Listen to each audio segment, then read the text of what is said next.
Um, Candy. It's me. It's my YouTube channel.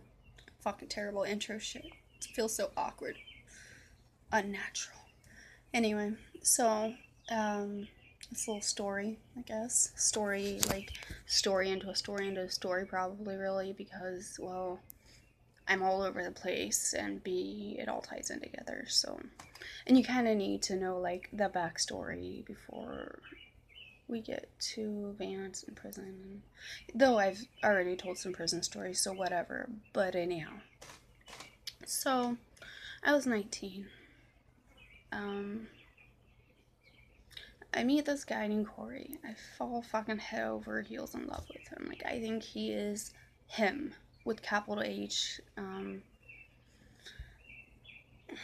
My basically imaginary soulmate. Like, I had written about him. Like, I write poetry, so yeah, I'd written about him for a long time. And I mean, I remember like being really, really little, like 3, 4 years old, looking out my window and being like, where is he? I don't know. It's just a really random, vivid memory I have, and I didn't know who he was. I just knew that he meant a lot to me, and he was out there somewhere. That's all. And I don't know. Anyway, so I thought he was the one. Blah blah blah, and he gets all insecure, starts accusing me of cheating all the time. I mean, fucking badly. And I never once cheated on him, ever. I didn't even look at other guys like that. Like, no other man virtually existed because I wasn't interested in anyone else. Like, it was just tunnel vision. Like, he's literally all I saw and wanted. So, yeah. Lo and behold, I don't know this for sure, but he probably cheated on me.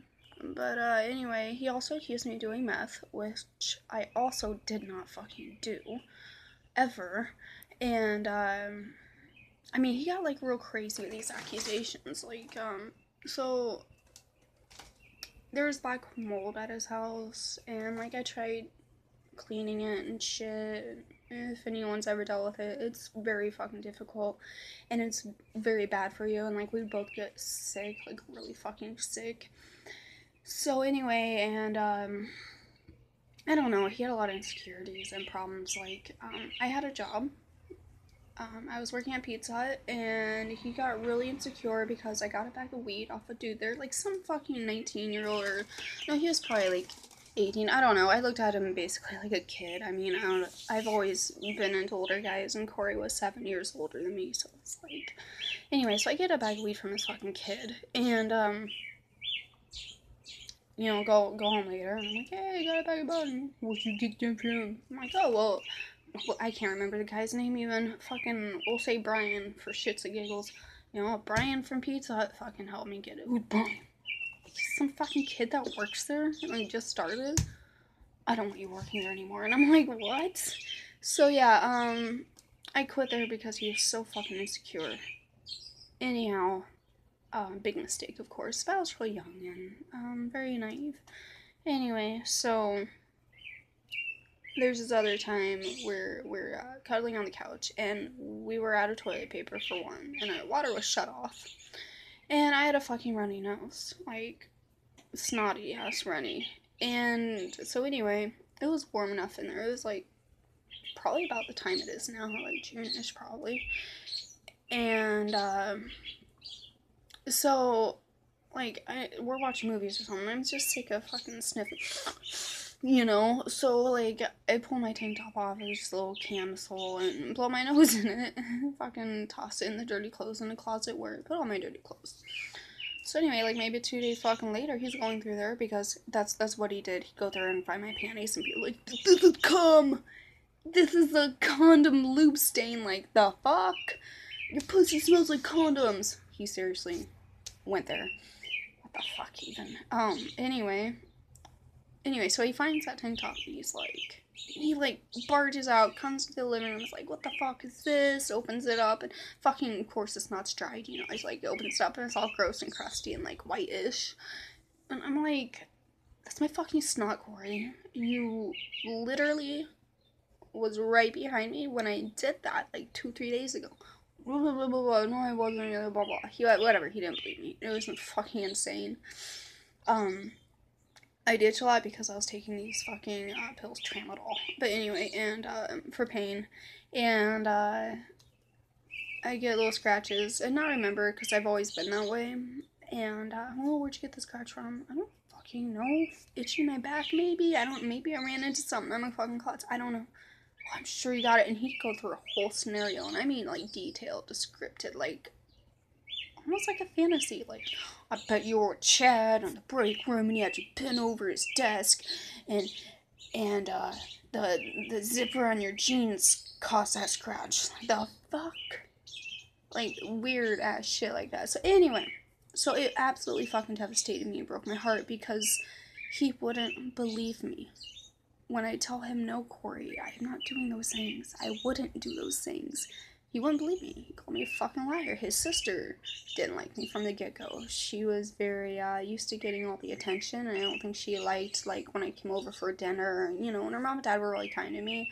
I don't know. She got in a lot of fights with him, too, over attention. It was weird. But anyway, so she had told him a bunch of lies about me, too, and I'm like, that's fucking bullshit. And one night, he comes in, he's like, the fuck, blah, blah, blah, something about me doing meth, I think, and I'm like, okay, first of all, who the fuck said that? Second of all, it's not fucking true, but who the fuck said that? He's like, oh, yeah, it doesn't fucking matter, and I'm like, yeah, it fucking does, because I'm gonna confront them, and he's like, well, it was my sister, and I'm like, alright, where the fuck's she at? He's like, well, actually, she's outside in the vehicle, like, his parents were out there, and she was in the vehicle with them. I think his mom was there, and then his sister, maybe not his dad, though, but the mom was driving, the sister was in the passenger side in the front. So anyway, I'm like, okay, so I start putting on my shoes and stuff, getting dressed, and he's like, what are you doing? I'm like, well, I'm gonna go out there and fucking talk to her, like, ask her why the fuck she's saying this shit. I wouldn't do that if I were you. Well, I'm going to. You're not me. Well, she fights like a man, I wouldn't do it. And I'm like, I don't care. I think like candy. I'm gonna do it. So anyway, I go out there. I fucking walk right by him, past him, out the door. Go out there, and I'm like, Stephanie, you know, yeah, the fucking vehicle. And she gets out, and as she gets out, she leaves the door in between both of us, and you don't know how badly I want her to take that fucking door and just fucking ram her with it. Like, maybe 2 or 3 times, maybe a bit more, but like her mom was there, and Corey, and it would have been kind of traumatic and unnecessary at that point. So I'm like, hey, why the fuck are you telling your brother all this shit? Can't get thrilled, bitch. And I'm like, well, it's fucking not. Stop lying, you dumb cunt. And she just kept on her, basically, bullshit, whatever, I'm gonna tell him whatever I want, even though I know it's not fucking true, shit, and then got back and then left. No fucking fight, she didn't beat me up like a man, nothing, she didn't even fucking want to fight. I mean, she claimed she wanted to and acted like she wanted to a lot, but when it came right down to it, she fucking didn't. I mean, I'm not saying that's because, she was scared of me by any means. I'm tiny, and there's literally no reason to be fucking intimidated by me. So, I mean, she said she wasn't, like, she said I was a pussy, so I was a pussy, I guess. Anyway, so, fast forward. So, Corey breaks my fucking heart. I'm devastated, fucking depressed, don't know what to fucking do.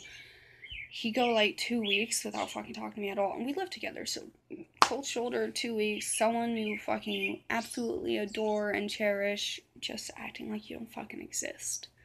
And I mean, like, the simplest things, like, hey, Corey, do you know where the whatever movie is? You know, or whatever. He's just fucking cold shoulder. So, anyway, so I got to the point where, like, he didn't even like me going to my mom's. And I always go to my mom's. I've always been a mom's girl. And since I had been put in foster care, like, and turned 18 and got out, I was like, fuck y'all. I'm gonna see my mom whenever the fuck I want. And I did. And, he'd always accuse me of meeting guys over there and doing shit. Like, come on over if you want to. It's my mom. My brother's there, and oftentimes, because, well, it's my fucking brother. Maybe sometimes his friends, a couple of them, but they were also my friends. And I've had guy friends all my fucking life, and I don't know why people always have to try to make it sexual. That's a kind of a whole nother rant, though, especially with, like, the friends who were never really friends. I thought they were my friends, but really they just wanted to fuck me the whole time. That really fucking breaks my heart and hurts my feelings, I won't lie. And offends me, because it means I'm good enough to fuck, but not good enough to be a friend. So whatever. So fast forward. And okay, I go over to my mom's house, whatever, and she ends up with this friend named Lisa. And Lisa lives in these efficiency apartments, so my mom would be over there a lot, and I was used to pretty much, like, if she wasn't at home, having to find her in different certain places. Like, I don't know, it's not normal, probably not at all, but that was my normal. So anyway, you know, if she wasn't home, I go over to Lisa's and be like, hey, my mom here, have you seen her? Do you know where she'd be if she wasn't? But anyway, she would be a lot. So I'd visit them. And, like, one of the first times I was there, we were in the efficiency kitchen. And, it's me, Lisa, her boyfriend, James, who is, like, not entirely mentally retarded, but, like, mentally retarded. His mental age was a lot younger, and he didn't understand a lot of, like, very basic things like most people do, but he could function to an extent. Whatever, anyway. So anyway, him, and then my mom, you know. So she had this neighbor down the hall that she shared the kitchen with, Vance. And, he was a couple years older than me. And anyway, so, on the first days we're in there and we're smoking, and, he comes in and yells at us for talking too loud. I'm like, what the fuck's this guy's deal? She's like, I don't know, just listen. Oh, I'm sorry, Vance. Just, like, automatically very submissive, and it was really weird to me. Like, are you letting him boss you around? But okay. Anyway, but, like, he's like, hey, my daughter's sleeping. Guys, be quiet. But, like, very rude about it. And so I'm like, okay, I get that your kid's sleeping, but to come down the hallway and yell at people about noise control, it's not like we were playing music. We weren't playing music, we were talking. And we weren't actually even that loud. So, anyway, though. So he comes in time and time and does that. And mind you, we've got James. James does not completely under fucking stand. And it's not his fault. So I'm like, you know what, James, will you shut that door? After he comes and yells at us again. So he's like, yeah, you know, so that the noise wouldn't carry as much. So he goes to shut the door, and there's this rug there, and it's, kind of, like, wrinkled up a little.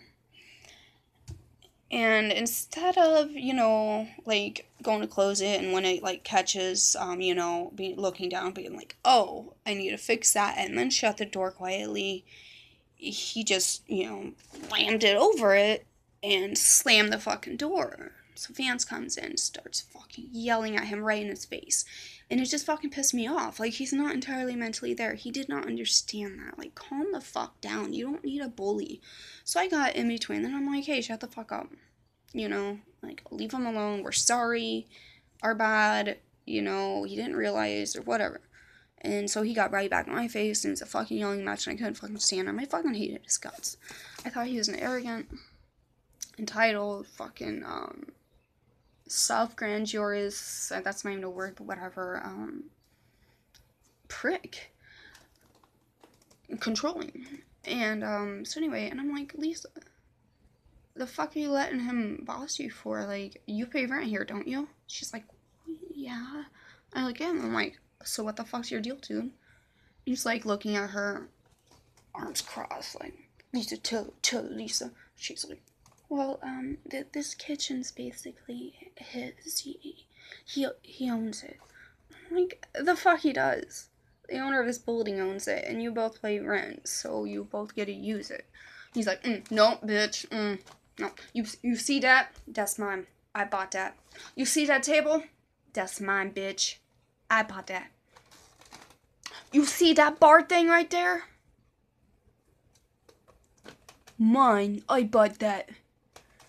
Like, everything on, well, a few things, and I'm like, okay, so we won't use your stupid little fucking bar thing, and I'll fucking go get a goddamn fucking cart table, you know? Anyway, so, And this is like towards the end of Corey and I's relationship. And I couldn't stand Vance. I hated him. Very depressed and brokenhearted over Corey. And couldn't understand why I couldn't get him to leave me, you know? Or things go the way they were when we'd first gotten together, the, honeymoon phase. So anyway, my brother comes to town, my oldest brother, and he's like, he tries to talk some sense to Corey, because I talked to him, I'm like, hey, guy advice, please. And so he tries to talk some sense to Corey, but Corey won't listen, and then he's like, look, I don't think it's going to work out. The only way that's going to work out is if you guys basically start over and act as if you've never even fucking met. And I'm like, yeah, okay. Yeah, I'll try that. I'll try it. I'll ask him if he will. So he agrees to it, to, like, come pick me up on a first date and all this. Not even fucking 5 minutes in, he starts off, who's this dude at the house and stuff, because I was over at my fucking mom's. Well, with my mom at her friend's. And I'm like, fucking dude that lives there who's a complete fucking asshole? I don't fucking know. Why the fuck does it matter? Why are you doing this? We had an agreement. So I ended up breaking up with him. And I still remember vividly, like, the last day. Like, I broke out with him, explained whatever, and out on his front porch, like, we hugged. And I don't know, it's just very vivid in my memory. The lighting, like, the sunlight, the trees, his alley driveway thing, everything, but whatever. So anyhow,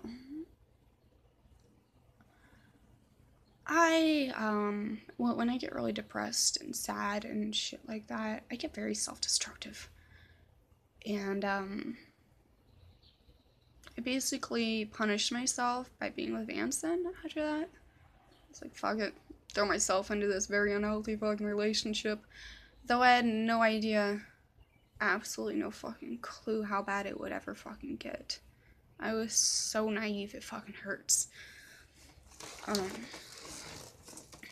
So I ended up with Vance, and, he sold weed.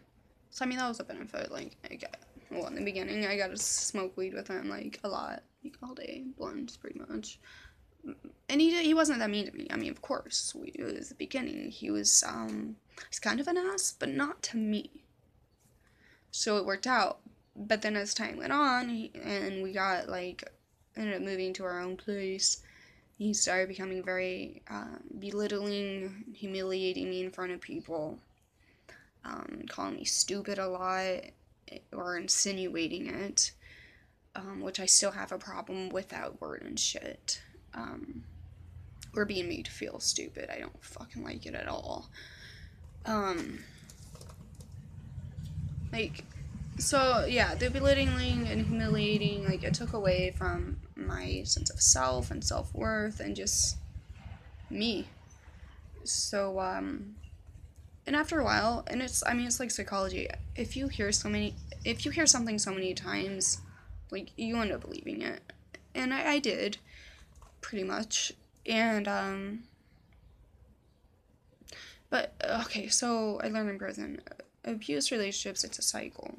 You start the honeymoon phase, and then, like, the tension's building up, but it's still alright, but it's, like, the cutting remarks, and, the kind of undercurrent type stuff, and then the blow up, and then the, like, cool down, sorry, period, honeymoon, on and on, over and over and over, and that's exactly what happens.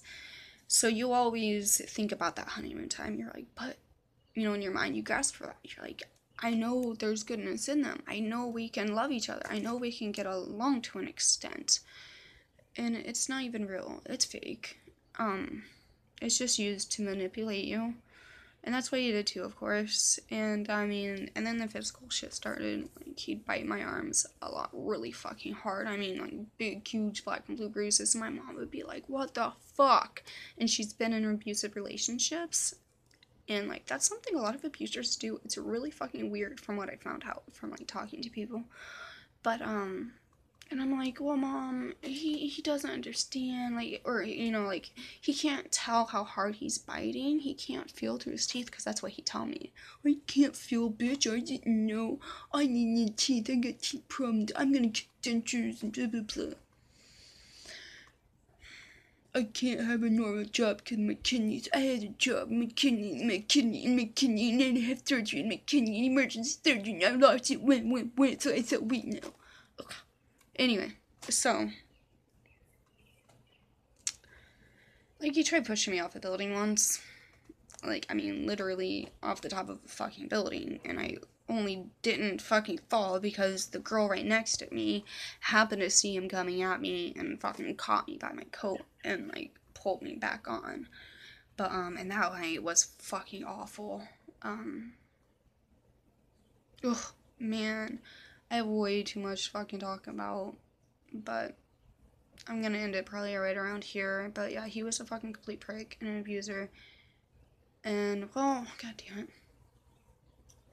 And the crazy thing is, I didn't realize it until 9 months in prison.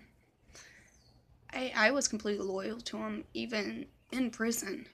Like, writing back and forth, you know, fucking make plans with each other, blah, blah, blah, blah, blah, blah, blah. And I wouldn't let anyone talk shit about him, like, oh, he's not no real man, letting you come here. And, oh, don't fucking talk, you know, you don't know the story, you don't know him, like, you're a fucking idiot. And the crazy thing is, it wasn't until the day that I realized that when the first night we got raided, which was a fluke, but nonetheless a raid, I was left to deal with the cops, of course. And anyway, I ended up getting beat up by three males. And on the front porch. And like, we had wooden posts out there, like, the side of my face ended up completely almost taking out a wooden post. Like, if I would have, like, barely kicked it, it would have knocked it entirely off. Like, after that, the next day when I saw it, because I got bailed out that night. But, I mean, it resulted in huge black and blue bruises in the next couple days. But when I got my mugshots, you can barely see. It's, like, light green and yellowish shit, because it just fucking happened. I ended up getting arrested for interference. But anyway, so I get beat up on the fucking front goddamn porch by 3 male officers. All the while, Vans is right next door, upstairs, in one of the children's bedrooms, watching out the window. Okay, now I have to tell you, we are very good friends with those people. It was, some chick and her man, and, yeah. And then her sister and her sister's man. There's some good stories there, by the way. But anyway, so we go over there a lot and hang out and shit. So I've been in that room plenty of times. I'd seen out that window plenty of times. I know exactly what you could see from that window. And the moment I realized that he literally stood there up in that room watching down out the window as I got beat up by male officers for his fucking weed, it just all fucking clicked. It was like, oh my fucking god. You don't fucking care about me. No one could fucking watch that and be like, man, take one for the team, bitch. You said you would. Like, no real man. No real man would ever even let it get to that. They would have fucking come out already. But even if they hadn't, okay? Definitely at that point, they would come out and be like, hey, leave her the fuck alone. That's not even her weed. It's not even her, you know, business. Like, it's mine. Leave her the fuck alone. But no, he just watched. So yeah, he's a real fucking piece of shit. So, yeah, that's... It's just weird that one thing that made me realize it all. And then you feel so stupid. So fucking stupid. But you're not. You're not. They're terrible people. Abusers are. So don't ever feel bad if you've been in a situation or are in a situation, okay? And learn as much as you can, because knowledge is power. Knowing how to spot the signs and, like, what to do or not do or whatever, like, obviously if you can, you know, see the signs and shit, like, fucking run. Run as fast and far away as you can, because that person will fucking wrap your mind around their twisted fucking fingers and, like, destroy you from the inside out. So, yeah.